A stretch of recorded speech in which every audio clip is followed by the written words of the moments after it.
භගවතු වරහතු සම්මා සම්බුද්දස්සේ නමෝ තස්සේ භගවතු වරහතු සම්මා සම්බුද්දස්සේ නමෝ තස්සේ භගවතු වරහතු සම්මා සම්බුද්දස්සේ.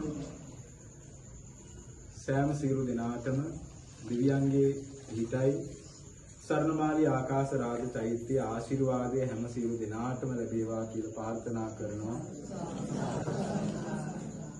පුණ්‍ය තීර්ථම් එහෙමයි අපේ මේ ජනසරණ. එහෙම නැතිනම් මේ ඔබලාට හම්බෙන මේ අවස්ථාවට අපි වගේම මාගේ දේවතාවුන් වහන්සේ නම් කරලා තියෙනවා. සරණමාලී ආකාශ රාජ චෛත්‍ය තනවලා වර්ෂයක් ගෙවෙන තැනේදී සරණමාලී නෝනට සහ නැත්නම් සරණමාලී මෑණියන්ට විශේෂයෙන්ම සහ ශ්‍රී ගණපති ස්වාමී විදිහට මාහට මේ ස්ථානයේ භාරකාර දිව්‍ය රාජෝත්තමයන්න් වහන්සේ යම් දෙයක් කියනවා. ඒ දේ නම් වර්ෂයක් ගෙවිලා මේ ආකාශ රාජ චෛත්‍ය තනවලා යන මොහොතේ දැන් උඹලා නිකන් හිටියා ඇති. දැන් මේ ස්ථානයේ පුණ්‍ය බලය තව තවත් මිනිසුන්ට සත්වයාට ලෝක සත්වයාට තව තවත් දැක ගන්නට ලැබ ගන්නට අවස්ථාවක් දෙන්න කියලා.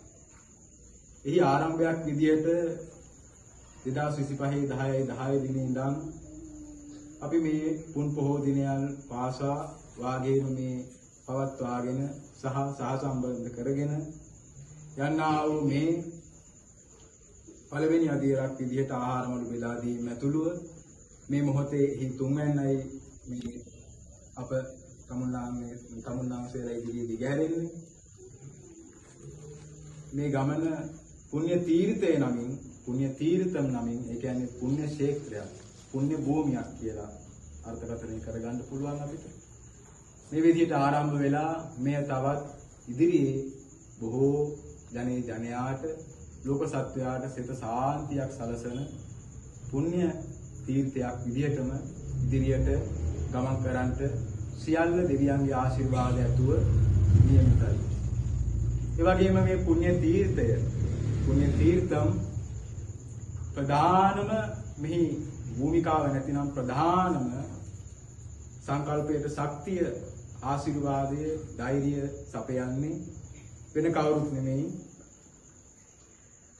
මේ ස්වර්ණමාලී ආකාශ රාජ චෛත්‍ය තමන්ගේ ස්වර්ණමාලයෙන් සරසවලා මේ ස්ථානයට පූජා කරපු ස්වර්ණමාලී මෑණියන්. එහෙම නැතිනම් ප්‍රංශයේ පැරිස් නුවර පදිංචිව සිටිමින් මේ ස්ථානය හා සහසම්බන්ධ වෙමින් මේ කටයුතු සිදු කරගෙන යමින් ඔබ අප සෑම සියලු දෙනාට මේ පුණ්‍ය තීර්ථය මගින් සූර්යාලෝකයක් වගේ ආලෝකය නොවඩුව සපයන්නේ එතුමියයි. මේ ප්‍රධානම භූමිකාව වගේම ප්‍රධානම දායකත්වයේ වගේම මේ ස්ථානයේ ප්‍රධානම හයිය එතුමියයි. එතුමියගේ ආශිර්වාදය සහ එතුමියගේ ධන පරිත්‍යාගය ඇතුළේ එතුමියගේ සංකල්ප සහ එතුමියගේ මඟ පෙන්වීම අනුවයි මේ ප්‍රධානතම මේ ගමන් මාර්ගය අප ඔබ සෑම සියලු දෙනාටම මේ ගමට වගේම මේ මොහොතේ මේ අහල පහල තියෙන ගම් දෙක තුනකටත් වැඩි ඇති සමහර විට මේ ඉන්න පිරිසෙන් ඉතින් මේ හැම සියලු දෙනාටම මේ ආශිර්වාදය තව තවත් ඉදිරියට තව තවත් හැම සියලු දෙනාටම ආලෝකයක්ම වේවි මේ ස්ථානය හරහා. ඒ වගේම මේ ඔබ තමුන්නාන්සේලාට මේ දෙන්නා වූ ආහාර මල්ල උපයා සපයා ගන්න තවත් ශක්තිය අපේ සපයන වත්මන් අපේ නිලමෙතුමා ජයම්පති ඔබ තමුන්නාන්සේලාට දැක ගන්න ලැබෙනවා පෙරහැරේ දින වඩුවම. ඒ වගේම පෙරහැර කමිටුවේ සභාපතිතුමා ඇතුළු අපේ මේ දේවස්ථානයේට හිතවත් ආදී පිරිසගේ ශක්ති ප්‍රමාණය සහ සරණමාලී මෑණියන්ගේ මහා ශක්තියෙන් තමයි මේ ඉදිරි ගමන ඔබ අප සෑම සියලු දෙනාටම මේ විදිහට දිගහැරෙන්නේ මේ විදිහට දකින්න වාසනාව ඇති වෙන්නේ වගේම මේ දෙවලෙන් ඔබ තමුන්නාන්සේලාට මේ ආදී විදිහට මේ පුද පඳුරක් ලැබෙනවා කියලා හිතන්න. ඒ වගේම දෙවලකින් පන්සලකින් සෑම විටම ජනයාගෙන් බලාපොරොත්තු වෙනවා ඇරෙන්න දෙවලකින් පන්සලකින් ජනයාට පිළිසරණක් වෙනවා අපිට දැක ගන්න අමාරුද දන්නේ නැහැ. ඒක දන්නේ තම තමන්ම තමයි. ඒක තම තමන් විමසලා බලා ගන්න.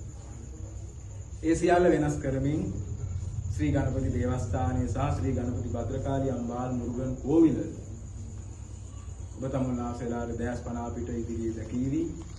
සරණමාලි ආකාශරාජ චෛත්‍ය ආශිර්වාදයෙන් මේ සෑම සියලු දේම ඔබ තමුන්නාසලාට ගෙන හැර දක්වන්නට මේ අපේ පෙරමුණ අරගෙන වැඩ කටයුතු කරන මේ අප සෑම සියලු දෙනාට තව තවත් ශක්තිය ධෛර්යය ආශිර්වාදය ලැබෙන්න ප්‍රාර්ථනා කරනවා. වගේම ඔබ තමුන්නාසලාගෙන් මෙහින් අපි බලාපොරොත්තු වෙන්නේ වෙන කිසිවක් නොවේ. මේ කාලගුණ විපර්යාසත් ඇති වී තිබෙන මොහොතේ අපි මේ හිතුවා ප්‍රමාණයට වැඩියෙන් ප්‍රමාණයක් අපි මේ වෙලාවේ දෙන්න ඕනෑ කියලා කල්පනා කරනවා. සර්ණමාලි මෑණියෝ කියනවා අපි කමන්නේ මේ වෙලාවේ එන හැම කෙනාටම මේක දෙන්න ඕනේ කියලා. ඉඳා අපි එකාදියරකින් පොඩි ප්‍රමාණයක් දෙන්න බලාපොරොත්තු වෙච්ච ගමන එය වෙනස් නොකර තුන් ගමනකට දීලා තමයි මේ වෙලාවේ මේ ජනකාය මේ තැනට ඇවිල්ලා ඉන්නේ. මොකද අපි එක්වරක් මේ ප්‍රමාණය හරි දැන් අපි හිත ප්‍රමාණය හරි කියලා නවත්තන්න ගියා. නමුත් එයින් නැවතුනේ නැත්තේ මේ දොරකඩට ඇවිල්ලා ආහාර මල්ලක් ගන්න පුළුවන්ද ටෝකන් එකක් ගන්න පුළුවන්ද කියලා විමසන පිරිස හිටියා. එතකොට පාරේ කතා කරන හඬ අපිට උඩට ඇතුළට ඇහෙනවා. ඒ ඇහෙනකොට අපිට ඒක අහගෙන ඉන්න අමාරුයි. ඒක තමයි ඒකේ ඇත්ත ස්වභාවය. ඒක අහගෙන ඉන්න අමාරුවෙන්ද තමයි අපි තීරණයක් ගත්තේ. කවුද එන්නේ හැම කෙනාටම කොහොම හරි මේ ටෝකන් එක දෙනවා. ඒ ප්‍රධානම දායකත්වයේ හරිය වුණේ ඉතින් සරණමාලි මෑණියෝ. ඉතින් මේකේ ආයේ කියන්න දෙයක් නැහැ. ඒකේ විදිහට වෙමින් මේ ගමන අපි ඉදිරියේ ඔබ තමුන්නාසලාට දිගෑරීමෙන් මේ නොනැවතී සෑම සියලු දෙනාටම ඉදිරියේ අප්‍රේල් මාසේ 29 වෙනිදා මහා පෙරහරක් මේ මහා මාර්ගයන් දිගේ ගම වටා ප්‍රදක්ෂිනා වේවි. ඒ ප්‍රදක්ෂිනා වෙලා එහි පසු දිනේ කියන්නේ දෙසැම්බර් 30 වන දිනේදී නැවතත් මේ ආකාරයෙන්ම ආහාර මලු, හාල් මලු ඔබ තමුන්නාසලාට දෙන්න වාසනාව දෙවියන්ගෙන් අපිට ලැබෙයි. සර්ණමාලි මෑණියන්ගෙන් අපිට යට ඉදිරි ගමන ලැබෙයි. ඒ හින්දා අප්‍රේල් මාසේ පළවෙනි දින අප්‍රේල් මාසේ පළවෙනිදා පුන් පොහොය දිනයක් යෙදෙන්නේ උදේ 9ට ඔබ සෑම සියලු දෙනාටම ඇවිල්ලා එහි හවුල්කාරයෝ වෙන්න පුළුවන්. ඒ කියන්නේ ටෝකන් එකක් අරගන්න පුළුවන්. ඔබ තමුන්නාසලා තීරණ විදිහට කිව්වා. ටෝකන් එකක් අරගන්න පුළුවන්. අප්‍රේල් මාසේ පළවෙනිදා උදේ 9 සිට. ඒකෙදී ඔබ තමුන්නාසලා බලාපොරොත්තු වෙන්න ඕනේ මේ අපි මේ දෙන්නේ අඩු ආදායම් ලාභී. ඒ කියන්නේ තමන්ගේ මේ වෙලාවේ යම් කිසි ප්‍රශ්න කරදරات එක්ක ජීවත් වෙන අයට දෙන රුකුලක් පමණයි. එතකොට මේ ගෙනියන හාල් මල්ලෙන් ඔබ තමුන්නාසලා සමහරෙක් සතියක් මාසයක් ජීවිතය ගත කරා කියලා කියනවා. ඒක මගේ කන් දෙකට නවඩුව මේ මාස දෙකේදී තුනේදී ඇහෙනවා. ඉතින් එහි ඵල ප්‍රයෝජන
හම්බෙන්න යනවා.